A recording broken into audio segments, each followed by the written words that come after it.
March నెలని ప్రపంచ ఆరోగ్య సంస్థ కోలోరెక్టల్ క్యాన్సర్ అవేర్నెస్ మాసంగా ప్రకటించడం జరిగింది. ముఖ్యంగా పెద్దపేగు క్యాన్సర్ అనేది ఇప్పుడు వస్తున్నటువంటి క్యాన్సర్లో 3వ స్థానంలో మగవాళ్ళలో, ఆడవాళ్ళలో 4వ స్థానంలో ఉంది. రోజు రోజుకు మారుతున్నటువంటి జీవనశైలి కారణంగా పెద్దపేగు క్యాన్సర్ బారిన పడే వాళ్ళ సంఖ్య పెరుగుతూ ఉంది. సో పెద్దపేగు బారిన పడ్డ వాళ్ళని తొలి దశలో గుర్తించినట్లయితే ఇతర అవయవాలకు స్ప్రెడ్ అవ్వడం వల్ల వారికి మనం ట్రీట్మెంట్ చేయడం కష్టం అవుతుంది. సో ఈ కోలోరెక్టల్ క్యాన్సర్ నెక్స్ట్ స్టేజ్లో లింఫ్ నోడ్స్కి, కడుపులో ఉన్నటువంటి ఇతర అవయవాలకి, లివర్కి కూడా స్ప్రెడ్ అవుతుంది. ఒకసారి లివర్ ఇన్వాల్వ్మెంట్ అయితే దీన్ని 4th స్టేజ్ అంటారు. సో దురదృష్టవశాత్తు మన భారతదేశంలో మలద్వారం ద్వారా రక్తం వచ్చినప్పుడు ప్రజలందరూ కూడా దీన్ని పైల్స్ అనుకొని లోపల ఉన్నటువంటి నకిలీ వైద్యుల దగ్గరికి, నాటు వైద్యుల దగ్గరికి వెళ్ళడం జరుగుతుంది. సో వారికి అవగాహన లేకపోవడం వల్ల వీటిని పైల్స్ కింద ట్రీట్మెంట్ చేసి వ్యాధి బాగా ముదిరిన తర్వాత సర్జికల్ గ్యాస్ట్రెంట్రాలజిస్ట్ దగ్గరికి సర్జన్ అప్రోచ్ అవడం జరుగుతుంది. సో పూరపాటి హాస్పిటల్ సామాజిక బాధ్యతగా పెద్దపేగు క్యాన్సర్పై అవగాహన కల్పించడం కోసం ఈరోజు ఈ పోస్టర్ ఆవిష్కరణ కార్యక్రమాన్ని చేపట్టడం జరిగింది.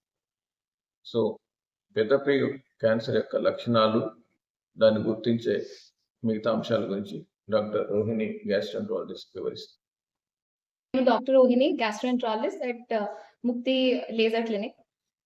సో ఈ మార్చ్ నెలని మనం కోలోన్ క్యాన్సర్ అవేర్నెస్ మంత్ గా పరిగణిస్తాము. అండ్ దీనికి ఇంత ఇంపార్టెన్స్ ఎందుకంటే ఇప్పుడు కోలోన్ క్యాన్సర్ ఇన్సిడెన్స్ అనేది చాలా పెరిగిపోతుంది.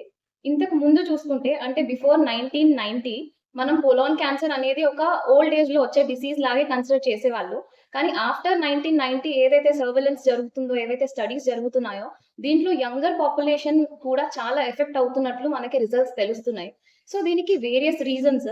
ఫస్ట్ థింగ్ మెయిన్ చెప్పుకోవాలంటే మన లైఫ్ స్టైల్ అండ్ మన డైటరీ హ్యాబిట్స్. బయట మనం తీసుకునే జంక్ ఫుడ్ అండ్ ఎక్కువ షుగర్స్, ఆల్కహాల్, స్మోకింగ్, లో fibre diet, constipation, decrease sedentary life style, ఇవన్నీ మూలన కాన్స్టిపేషన్ ఇన్సిడెన్స్ పెరిగిపోతుంది, గట్ బ్యాక్టీరియా ఆల్టర్ అవుతుంది అండ్ ఇవన్నీ కోలాన్ క్యాన్సర్ కి దారితీస్తున్నాయి. ఇంకా ముఖ్యంగా యంగర్ పాపులేషన్ చాలా సిమ్టమ్స్ నెగ్లెక్ట్ చేస్తూ ఉంటుంది.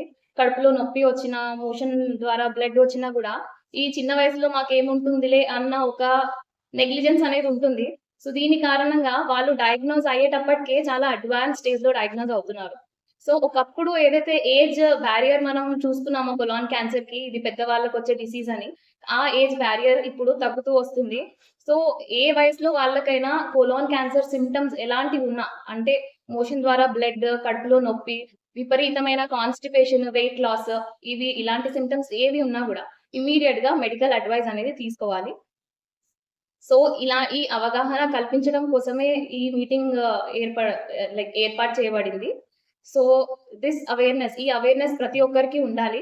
సో దీనికి ఒకటే మార్గం స్క్రీనింగ్ కొలనోస్కోపీ. సో ఎలాంటి చిన్నపాటి లక్షణాలు ఉన్నా కూడా ఒక స్క్రీనింగ్ కొలనోస్కోపీ చాలా అంటే చాలా ఇంపార్టెంట్. ఏ క్యాన్సర్ అయినా, లైక్ కోలాన్ క్యాన్సర్ ఒక స్పెషాలిటీ ఏంటి అంటే వెరీ ఎర్లీ స్టేజెస్ లో మనం దీన్ని డయాగ్నోస్ చేయొచ్చు. ఇది స్టార్ట్ అవ్వడం ఒక చిన్న పాలిప్ లాగా స్టార్ట్ అవుతుంది. సో ఎర్లీ స్టేజెస్ లోనే ఈ పాలిప్ ని మనం డిటెక్ట్ చేసి ఇది తీసేసిన వాళ్ళైతే కోలాన్ క్యాన్సర్ ని ప్రివెంట్ చేసిన వాళ్ళు అవుతాము. సో ఒక స్క్రీనింగ్ కొలనోస్కోపీ ఒక లైఫ్ ని కాపాడుతుంది. Thank you.